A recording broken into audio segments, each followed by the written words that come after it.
Howdy, folks. I'm Fair and Wise. Thanks for joining Consuelo and Ethan on today's episode.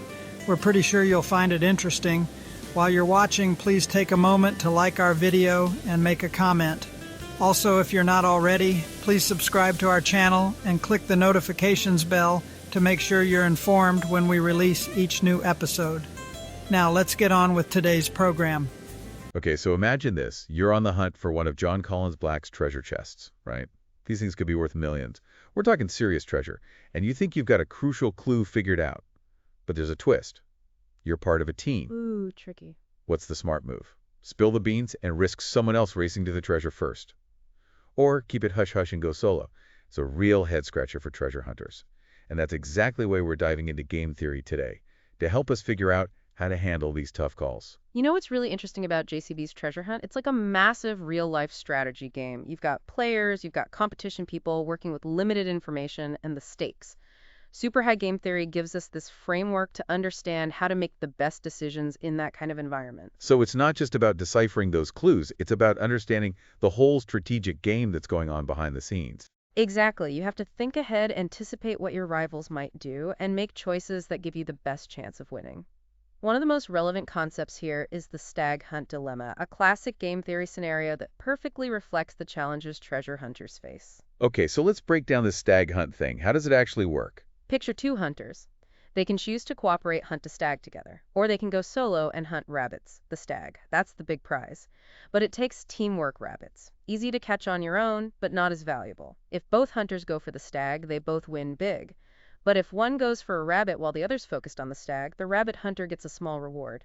And the stag hunter, nothing. Ah, I see. So the ideal outcome is for both hunters to trust each other and work together, but there's always that temptation to betray the other for a smaller, quicker win. Exactly. And that's the same tension you see in the JCB treasure hunt. Sharing clues might lead to quicker solutions, but it also opens you up to the risk of someone snatching the treasure for themselves. So is there any way to encourage people to cooperate more in these treasure hunts? That's where reputation comes into play and those trust networks. Think about the Mysterious Writings Discord. It's an online community where treasure hunters can connect, share information, and build a reputation. Someone known for betrayal on their teammates or hoarding clues, their reputation's going to take a hit. It's like that saying, your name is your bond. Even in the digital age of treasure hunting, your real-world reputation still matters. It's an extra layer of accountability. It is. And it can be a powerful motivator for people to cooperate, especially when the potential rewards are so huge. Okay, but let's say you've decided to go solo, or your team's fallen apart. How do you even begin searching for treasure chests hidden across a whole country? It's a needle in a haystack situation. It really is. It's a massive game of hide and seek. JCB knows where those treasures are, but the hunters are working with limited information and a lot of uncertainty. One approach is to use what game theory calls a mixed strategy equilibrium. Mixed strategy equilibrium. So if I were using this strategy, would I be like picking states randomly to search in? That's one way to think about it. If everyone's focused on the same areas based on common assumptions, the less popular regions might be your best bet. So it's not just about following the clues. It's about figuring out how other treasure hunters might interpret those clues, and then doing something different. You got it? You want to zig when everyone else is zagging. Now, as you gather more clues, you can refine your search. This is where Bayesian updating comes in really handy. Okay, I need a little help connecting this back to the treasure hunt. How does Bayesian updating actually work in a practical way? Think of it as a way to update your beliefs as you get more evidence. Let's say a clue mentions a chest buried within sight of a hawk's nest. You might initially think of wide open spaces, but then another clue mentions a structure built by human hands. Now you can combine those clues, eliminate certain areas, and narrow down the possibilities. So each new clue helps you refine your probabilities, and that leads to a more focused search. That's the idea. Of course, you also need to factor in things like time and resources. You can't spend forever in one spot, especially if the clues aren't leading anywhere. Sometimes you have to make tough decisions about when to move on. That must be one of the hardest parts of treasure hunting, knowing when to stick with a lead and when to gut your losses. It is. There's always that fear of missing out. But a good treasure hunter knows how to balance persistence with strategic decision-making.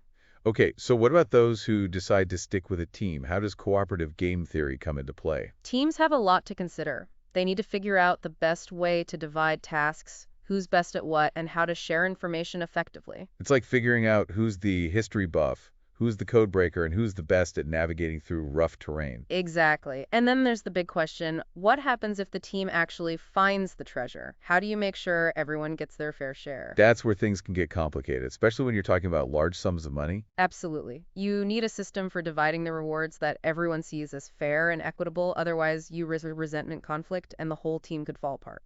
Speaking of teams and treasures, this reminds me of the Lion's Share Box Challenge. Can you remind us what that's all about? The Lion's Share box is one of JCB's hidden treasures, but the clues are scattered throughout the book. It forces treasure hunters to work together even with people they might consider rivals. It's like he intentionally built in a cooperative element, knowing that no one person is likely to have all the puzzle pieces. Exactly. And that raises some interesting questions about how teams might form, how trust is built, and whether there's a chance of this cooperation breaking down as the competition heats up. Speaking of tough decisions and cooperation, we actually got an email from a listener who's wrestling with these exact questions. It's from Mike in Denver. Would you like to read it? Yeah, let's hear. Okay, here's what Mike says. I've been deep into JCB's There's Treasure Inside Hunt for months, and I think I've cracked a major clue.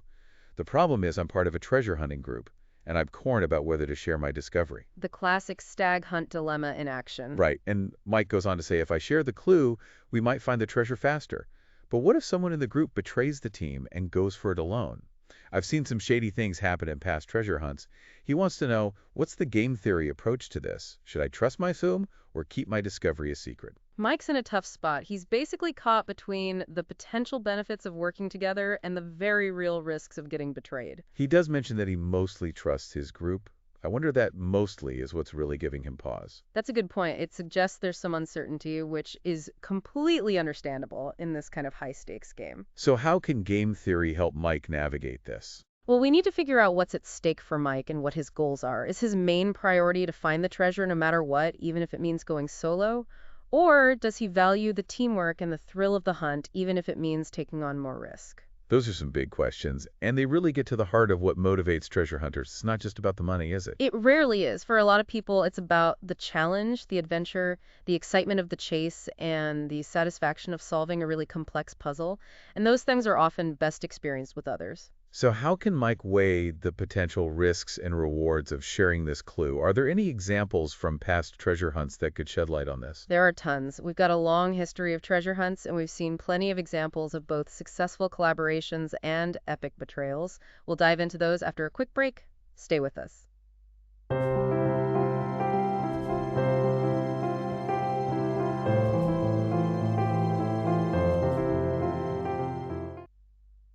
Welcome back. So before the break, we were talking about Mike's dilemma whether to share that potentially game-changing clue with his treasure hunting group. You know, it really highlights that tension that exists in any treasure hunt between cooperation and self-interest. It does. And it got me thinking about some of those famous treasure hunts throughout history.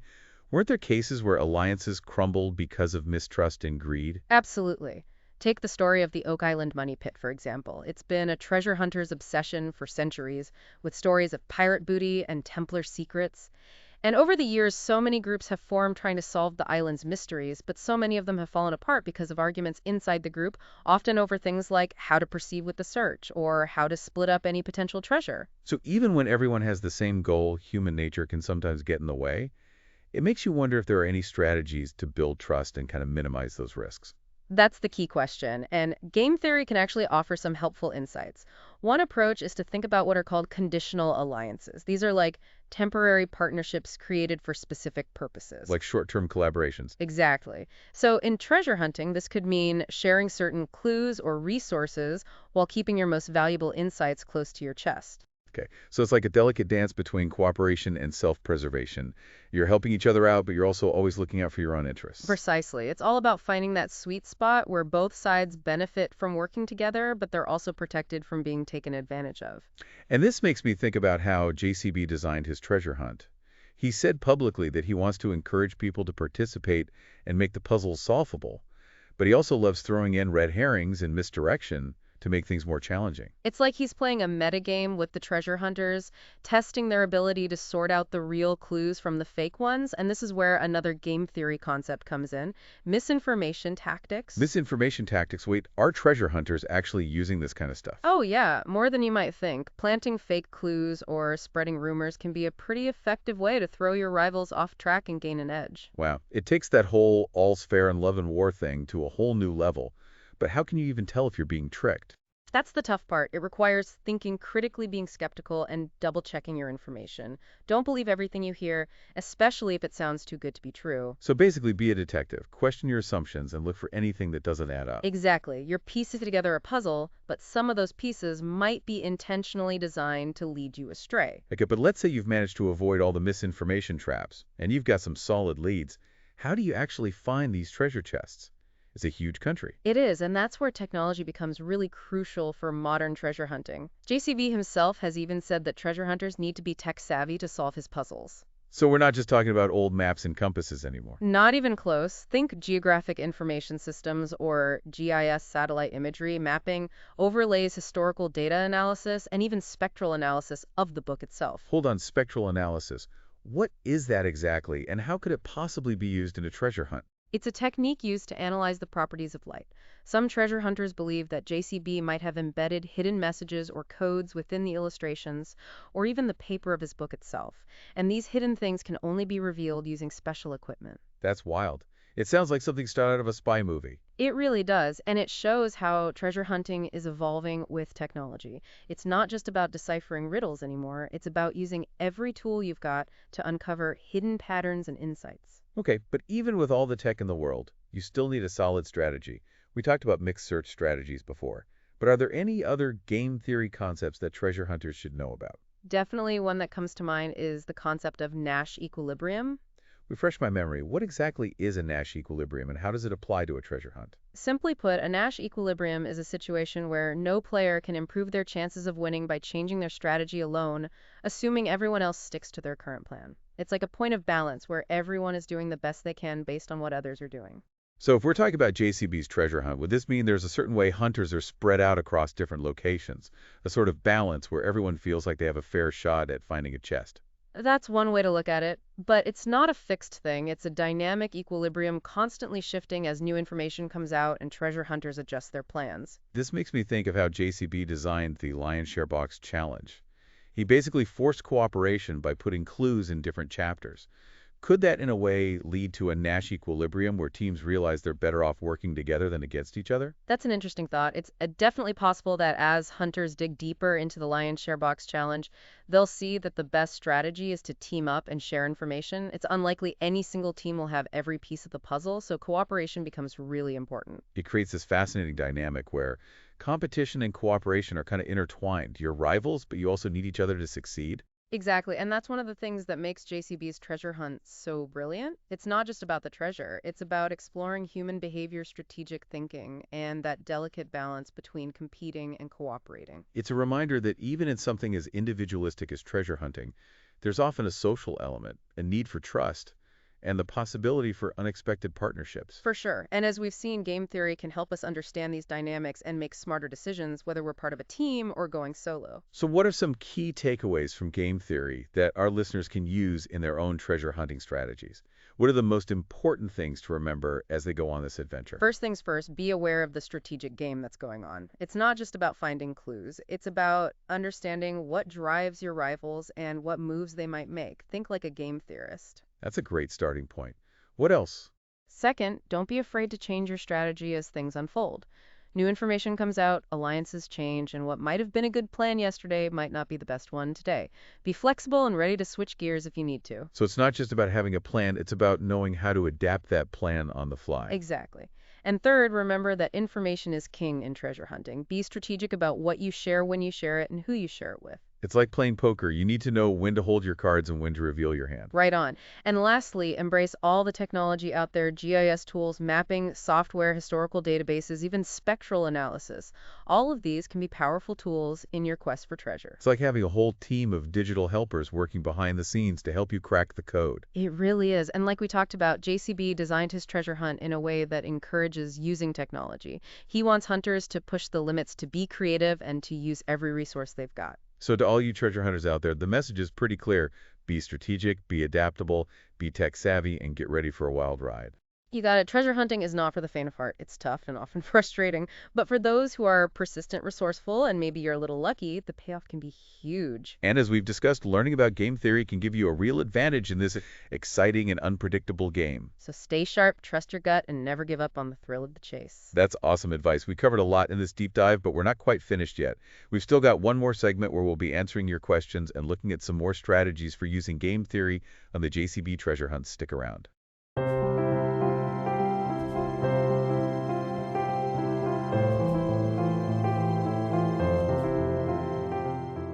Welcome back to the deep dive. It feels like we've been on this incredible journey, exploring how game theory can help us understand the strategies behind John Collins Black's treasure hunt. It really has been fascinating seeing how these abstract ideas from game theory can actually be applied to a real-life adventure with such high stakes. Before the break, you mentioned that information is power in a treasure hunt. It got me thinking, are there any strategies that treasure hunters can use to make sure they're managing information effectively? There are, and one that's really important for JCB's hunt is the idea of being selective about what information you share. Okay, so what does that look like in practice? It's all about being strategic about what you reveal, when you reveal it, and who you reveal it to. Remember the Stag Hunt Dilemma. If you spill the beans too early, you risk someone else taking advantage of all your hard work. Yeah, you don't want to show all your cards before you even get a chance to play them. Exactly. But at the same time, sometimes sharing information strategically can be a good thing. It could help you build trust with other treasure hunters or get access to new information.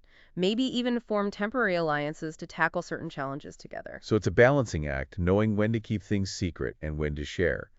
Makes me wonder if JCB himself built in any ways for people to share information in his treasure hunt. That's a great point. The Lion's Share Box Challenge is a perfect example. By scattering clues across different chapters, he's basically making treasure hunters work together and share what they know. So he created a system where the most effective way to find the treasure is to actually cooperate with others, even if it means putting aside some of that competitive drive. Exactly. And this brings us right back to Mike and his dilemma. He's got to decide if he should share that key clue with his group. Let's go back to Mike's email and see if we can use some of these game theory ideas to help him make a decision. Okay. All right, so Mike says he mostly trusts his group, but he's seen how things can go wrong in past treasure hunts when greed and mistrust lead to betrayals. Yeah, that's a legitimate concern. There's always some risk involved when you share information, especially when the stakes are so high. So how can Mike figure out the level of trust within his group? Are there any warning signs he should look for? Well, one thing to think about is the group's history. Have they worked together successfully before? Do they have clear agreements about how they make decisions and how they would split any treasure they find? Those are good points. If they already have a foundation of trust and openness,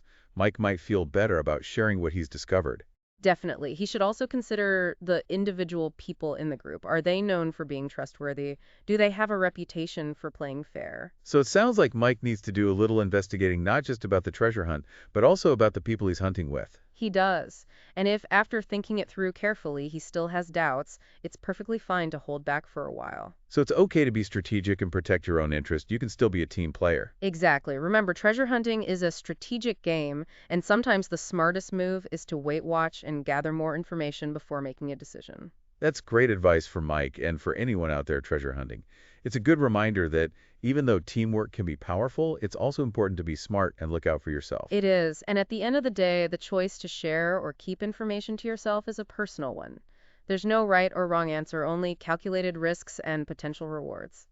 You know, as we wrap up this deep dive, I think it's safe to say that John Collins Black has created something truly unique with his treasure hunt. I agree.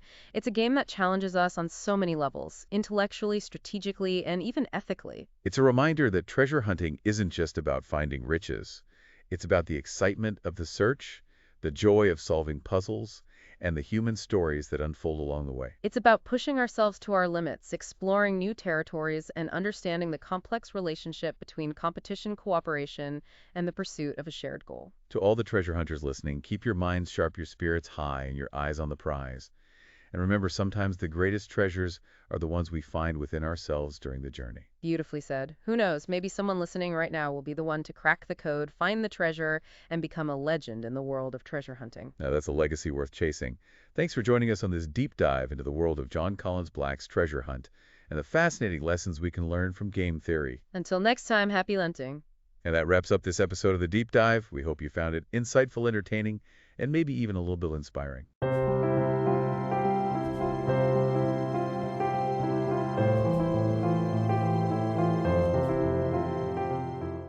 Well, folks, we hope you found today's video interesting and informative. Make sure to hit the like button if you did. Also, think about sharing it with another treasure hunter. And if you're not already a subscriber, please take a moment to do so now. We look forward to seeing you next time. Take care, and remember, there's a treasure out there waiting for you to find it.